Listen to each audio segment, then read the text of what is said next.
حسنین کا بابا، حسنین کا بابا، حسنین کا بابا، نعرہ حیدری، نعرہ حیدری، نعرہ حیدری۔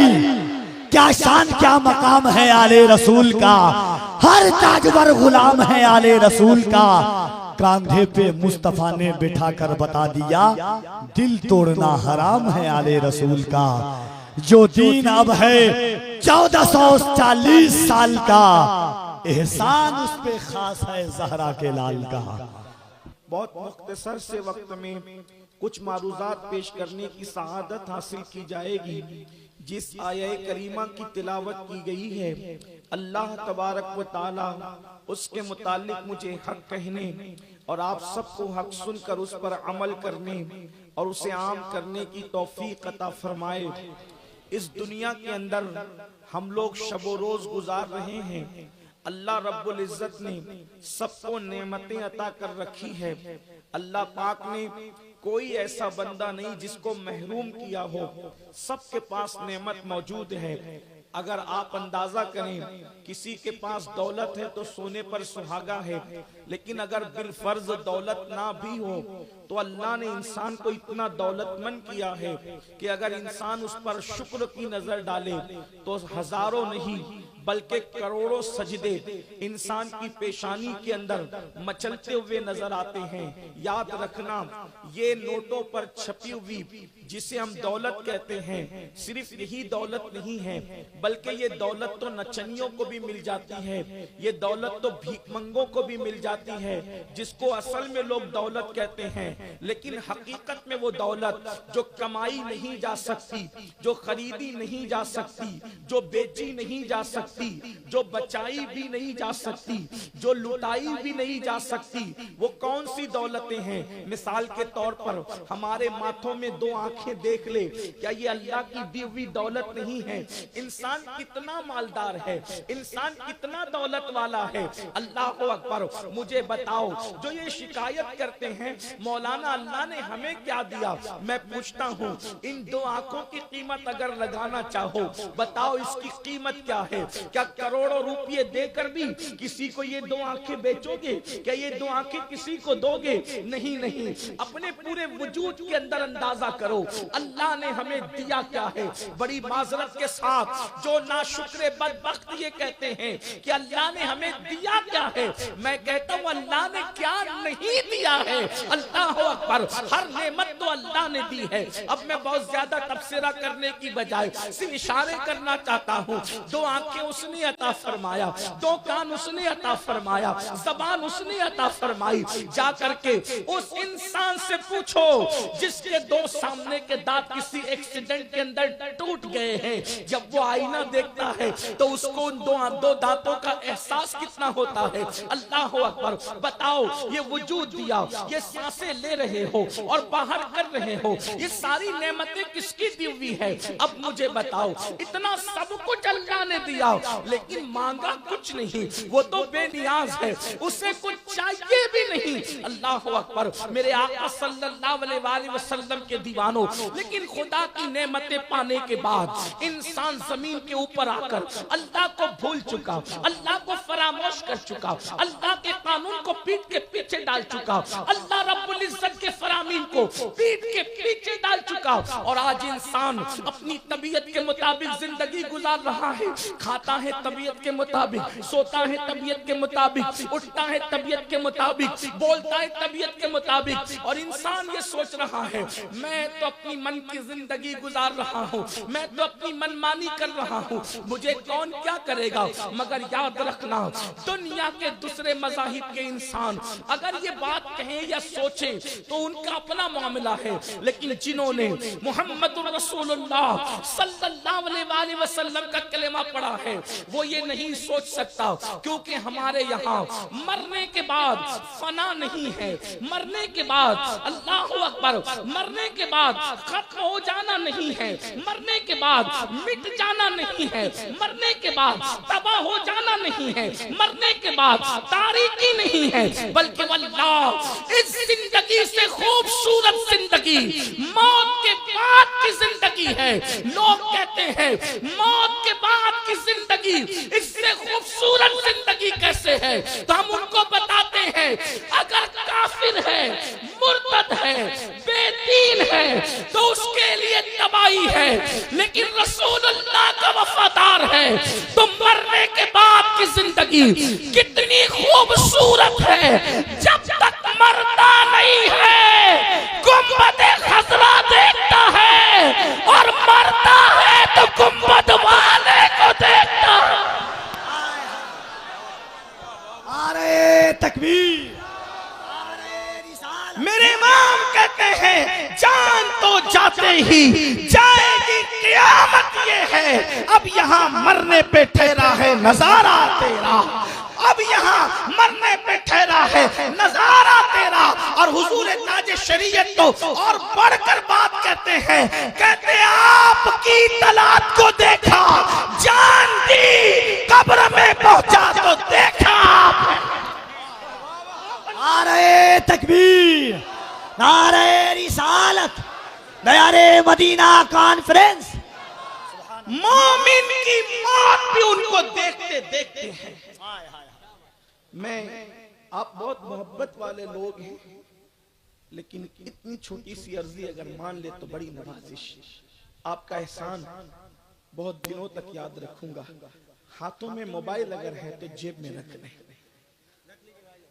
اس لیے کہ اگر یہ بھیڑ دکھانے والے جلسے سیاسی لوگوں کے یہاں ہوتے ہیں، ہم لوگ بھیڑ کے لیے اکٹھا نہیں کرتے، آپ کو دل کی تبدیلی کے لیے اکٹھا کرتے ہیں.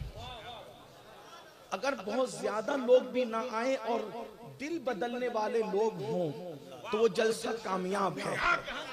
اس لیے کہ یہاں سر نہیں بلکہ دل دیکھے جاتے ہیں.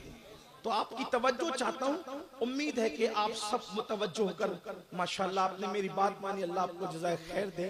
ویسے یہاں پر میری کوئی حیثیت ہی نہیں ہے، بہترین شعراء یہاں پر ماشاءاللہ موجود ہیں، بہترین نقیب موجود ہے، بہترین خطبہ موجود ہیں. میں تو صرف کوئی دل کا درد آپ کے دلوں کے دروازے پر رکھنے کے لیے آیا ہوں، کوئی خطابت کرنے نہیں بلکہ دل کا درد لے کر، دکھڑا لے کر آیا ہوں، ایک دل جلے انسان کی حیثیت سے، تاکہ آپ کی خدمت میں پیش کروں. اللہ کرے کسی کے دل میں بات اترے، میرے لیے بھی نجات اور آپ کے لیے بھی نجات. تھوڑی دیر سنے، میں بہت دیر تک آپ کے درمیان نہیں رہوں گا، وقت زیادہ ہوا، اس کا خیال مجھے ہے، میرے بعد کے جو خطیب ہے ان کا بھی خیال مجھے ہے، اس لیے میں تھوڑی توجہ چاہتا ہوں. تو موت کے بعد کی زندگی بڑی خوبصورت ہے، بلکہ مرنے والا مومن اگر ہے، آقا کا وفادار ہے تو مرتا ہے تو حضور علیہ السلام کو دیکھتے ہوئے مرتا ہے، اور قبر میں جاتا ہے تو بھی حضور علیہ السلام کو کی زیارت اس کو نصیب ہوتی ہے. اور میدان محشر میں بھی جب اٹھ کر کے جائے گا تو گویا کہ حضور کی زیارت کے لیے جائے گا. اب مجھے بتائیں، مرنا ان کی زیارت کے لیے، قبر میں ان کی زیارت کے لیے، محشر ان کی زیارت کے لیے، تو یہ کتنا سستا سودا ہے، کتنے نفع کا سودا ہے کہ مرو تو ان کی زیارت کرو، قبر میں جاؤ تو ان کی زیارت کرو، میدان محشر میں ان کی زیارت کرو. یہ مومن کی شان ہے. مگر یاد رکھنا بات اتنی ہے کہ مومن کہلانا آسان ہے اور مومن بن جانا مشکل ہے. تھوڑی دیر میں ابھی بات ہم آگے کریں گے، لیکن یہ بات عرض کر رہا ہوں، انسان اپنی طبیعت کے مطابق آج زندگی گزار تو رہا ہے، اپنی من کی سوتا اپنی مرضی سے ہے، اٹھتا اپنی مرضی سے ہے، اس کو خیال ہی نہیں کہ اللہ کی دی ہوئی نعمت کا میں مس یوز کر رہا ہوں، غلط استعمال کر رہا ہوں. وہ سوچتے مجھے کون کیا کر لے گا. رہی بات مولوی حضرات کی تو پھر اس کے دماغ کے اندر یہ ہے جو میرے چندے پر تنخواہ پاتے ہیں وہ مجھے کیا کر لیں گے. بلکہ معاذ اللہ کچھ تو اتنے بے باک ہیں، علماء کے بارے میں کہتے ہیں یہ 2 کوڑی کے مولوی ہیں. معاذ اللہ یاد رکھنا، میرے امام نے فتاوی رضویہ شریف میں لکھا، عالم کی توہین انسان کو کفر تک تک لے جاتی ہے. کبھی علماء کے خلاف بکواس نہ کرنا اپنی دولت کے نشے کے اندر, کبھی علماء کے خلاف زبان نہ کھولنا. یاد رکھنا جو اللہ دولت دینے پر قدرت رکھتا ہے وہ اللہ دولت چھیننے پر بھی قدرت رکھتا ہے. اس نے بڑے بڑے کروڑ پتیوں کو بھیک مانگنے پہ مجبور کر دیا ہے. یاد رکھنا جوانی اللہ نے دی ہے تو اللہ کے غضب کو چیلنج نہیں کرنا. دولت اللہ نے دی ہے اس کے غضب کو چیلنج نہیں کرنا. اللہ نے زندگی دی ہے اس کے غضب کو چیلنج نہیں کرنا. اگر اپنی طبیعت سے زندگی گزار رہے ہو, اللہ کا قرآن پکار پکار کر کہہ رہا ہے اور ہم سب کو لگام دے رہا ہے. قرآن کہتا ہے آوارگی فکر کے ساتھ جینے والے, آوارگی تباہ کے ساتھ جینے والے, اپنی طبیعت کے مطابق زندگی گزارنے والے, سن لے جب تک تجھے ڈھیل دی جا رہی ہے تجھے موقع غنیمت ہے, لیکن جب اللہ کی پکڑ ہوگی تو قرآن کہتا ہے ان بطش ربک لشدید, تیرے رب کی پکڑ بڑی سخت ہے. اللہ جب کسی پر گرفت مضبوط کرتا ہے اور قدرت جب کسی پر گرفت مضبوط کرتی ہے اور قدرت کسی کو اپنے شکنجے میں جکڑ لیتی ہے تو پھر اس کو توبہ کا بھی موقع نہیں دیا جاتا, اس کو توبہ کی بھی مہلت نہیں دی جاتی. رات کی تاریکیوں میں گناہ کرنے والوں, دن کے اجالے میں آوارگی کرنے والوں, حرام لقمے کو اپنے پیٹ میں ڈال کر کے حرام لقمے کی شکل میں جہنم کی آگ اپنے پیٹ میں بھرنے والوں, کیا نہیں سچتے, یہ نہیں سوچتے اللہ دیکھ رہا ہے. حیرت تو اس بات پر ہے ابا دیکھے ہم سگریٹ بھی نہیں پیتے اور اللہ دیکھے تو انسان زنا تک کرے, انسان چوری تک کرے, انسان عورتوں پر پاپ کی نظر تک ڈالے. آئیے تھوڑی دیر ایک حدیث مبارکہ سنیں اور اس کے بعد تصور کریں اللہ کی پکڑ کیا ہے. اللہ اکبر. بڑی سادگی سے کہتے ہیں مولانا ہمیں تو نماز کے لیے ٹائم نہیں, عبادت کے لیے ٹائم نہیں. اللہ کی پکڑ, اللہ کی پکڑ سے ڈرو. کہاں ہے فرعون کی قبر, کہاں ہے نمرود کی قبر, کہاں ہے یزید کی قبر, کہاں ہے وہ بڑے بڑے مالدار مغروروں کی قبریں. اللہ نے قبروں کا نشان بھی مٹا دیا. کیا سمجھتے ہو دولت کے نشے میں اللہ کو بھولو گے, جوانی کے نشے میں اللہ کو بھولو گے. اللہ اکبر. میرے آقا صلی اللہ علیہ وسلم کے دیوانوں, آج تمہارے اور میرے سچے نبی صادق و مصدوق, اس لیے کہ اب کوئی خطیب کی گفتگو نہیں, وہ سید العالمین کا فرمان, میرے آقا کا فرمان. فقی ابو اللیث سمرقندی اپنی کتاب قرۃ العیون کے اندر لکھ رہے ہیں اور میں اس کو نقل کر رہا ہوں. اپنی بہنوں کی بھی توجہ, میری مائیں اور بہنیں بھی یہاں ہزاروں کی تعداد میں موجود ہیں, ان کی بھی توجہ چاہتا ہوں. میری بہنیں کچن روم کے اندر بھرپور ٹائم دیتی ہے, میری بہنیں کپڑے دھلنے میں دلچسپی رکھتی ہے, کھانا پکانے میں دلچسپی رکھتی ہے, لیکن اپنی بہنوں سے کہتا ہوں سب کی خدمت کرنے والی میری بہن, تجھے رب کی بارگاہ کے لیے ٹائم کیوں نہیں ہے, تجھے اللہ کے لیے ٹائم کیوں نہیں ہے. میں میاں بیوی میں جھگڑا لگانے نہیں آیا, لیکن اتنا ضرور کہوں گا شوہر کی خوب خدمت کرنا, لیکن میری بہن دنیا میں کوئی اپنا نہیں ہے. یہ شوہر جو ہے یہ لائف آف پارٹنر ہے, یعنی کہ شریک حیات ہے, شریک ممات نہیں ہے. کتنا ہی وفادار شوہر ہوگا میری بہن, یاد رکھنا کتنا ہی وفادار شوہر ہوگا, جس دن تم مر جائے گی کندھا بھی دے کر رو رہا ہوگا اور دل میں سوچ رہا ہوگا اس کے بعد کون, اس کے بعد کون. اللہ اکبر. یاد رکھنا شوہر اللہ اکبر قبر تک جائے گا, قبر کے اندر نہیں جائے گا. بھائی قبر تک جائے گا, قبر کے اندر نہیں جائے گا. اللہ اکبر. بیٹے قبر تک جائیں گے, قبر کے اندر نہیں جائیں گے. قبر کے اندر جو جانے والی چیز ہے وہ صرف تمہارا عمل ہے, عمل, وہ عمل جس کے بارے میں رسول اللہ نے اپنی اہل بیت سے کہا تھا اے نبی کی اہل بیت عمل کرنا, عمل. اس لیے کہ جس کو عمل نے پیچھے کر دیا اس کو نسب کبھی آگے نہیں کر سکتا. فرمایا اے بنو ہاشم ایسا نہ ہو کہ قیامت کے دن لوگ عمل عمل لے کر آئے اور تم صرف نسب لے کر آؤ. آقا نے اپنے گھر والوں کو کہا تھا عمل کرنا، عمل. اللہ اکبر. اور پھر نبی کے گھر والوں نے حضور کے فرمان کا کتنا خیال کیا کہ خاندان نبوت میں جیسے عمل والے ہوئے ویسے عمل کا تصور اور خاندان کے لوگ خواب میں بھی نہیں دیکھ سکتے. ہر خاندان کا محراب میں قرآن پڑھتا ہے، نبی کا خاندان نیزے میں قرآن.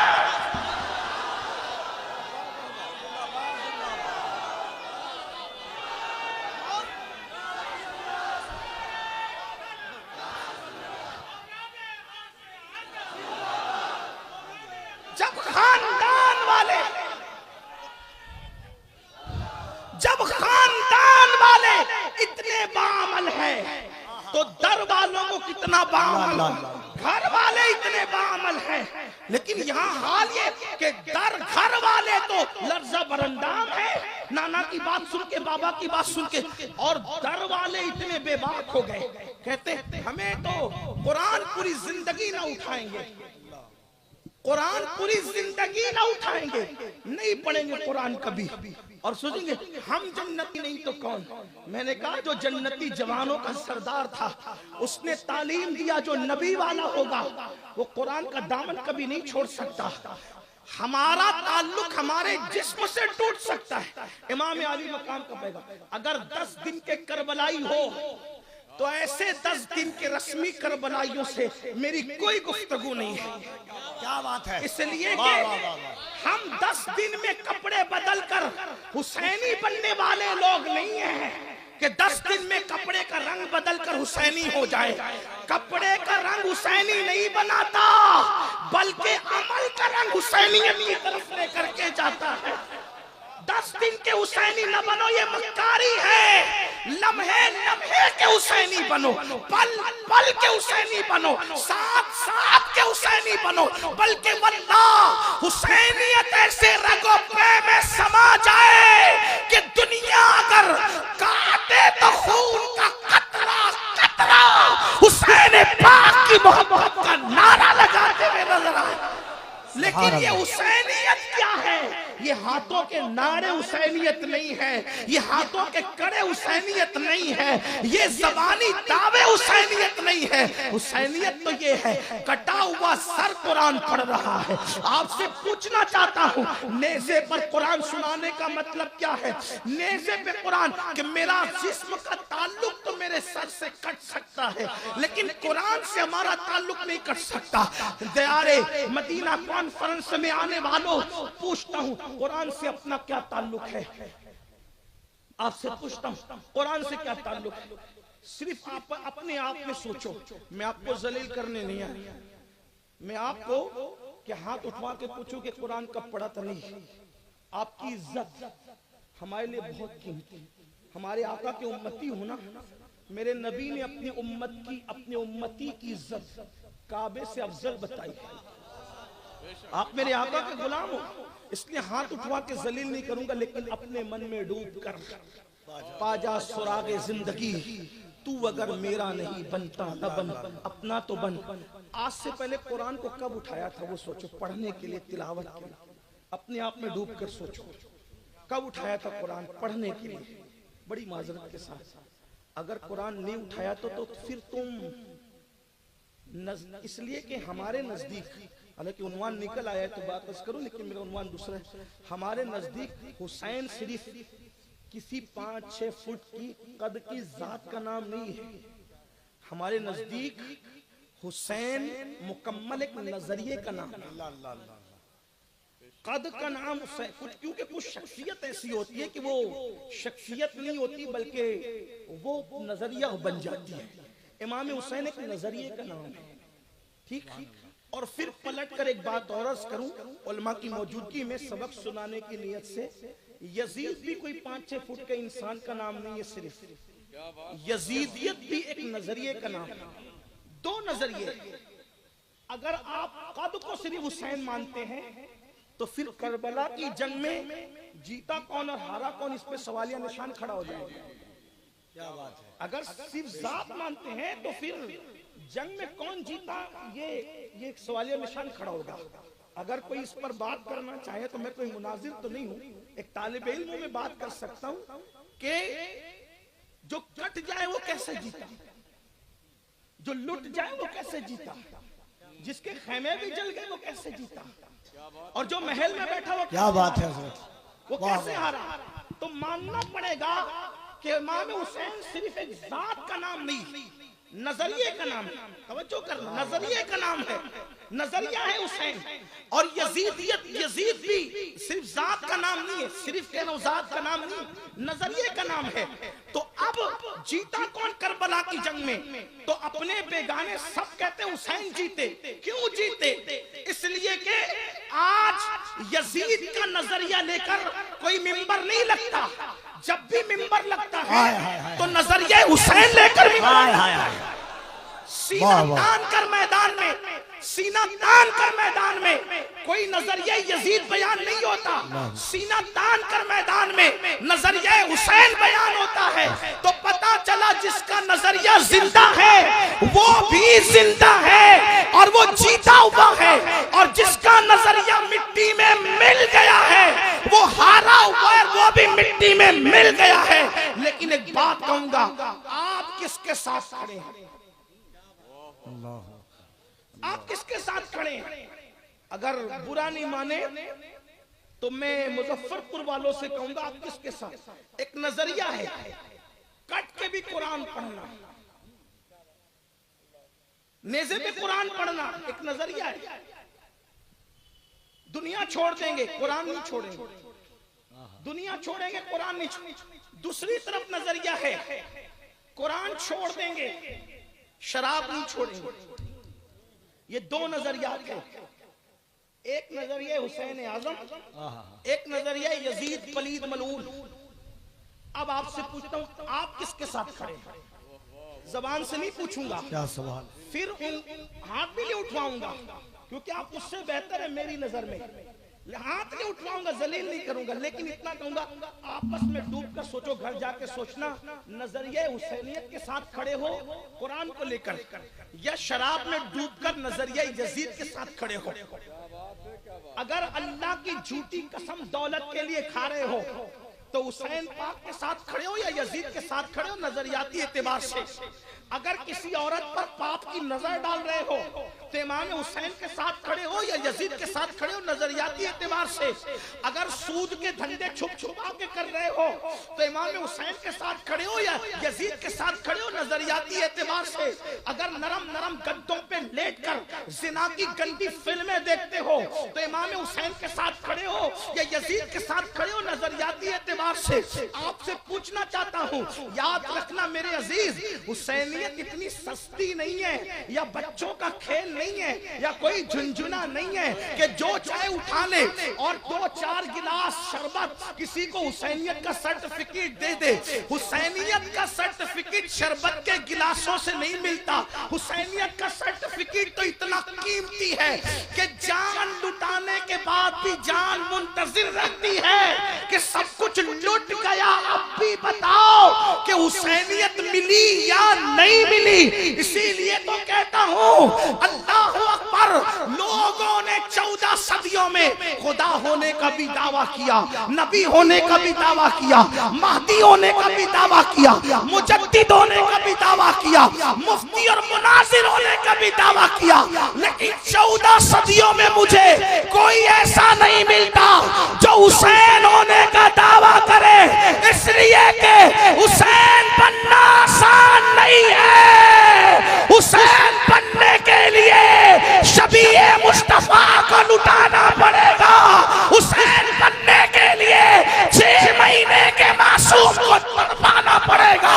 حسین بننے کے لیے مدینہ جیسے شہر کو چھوڑنا پڑے گا.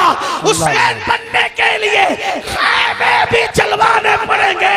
حسین بننے کے لیے 7 سال کی شہزادی کے چہرے پہ تماچے بھی کھلوانے پڑیں گے.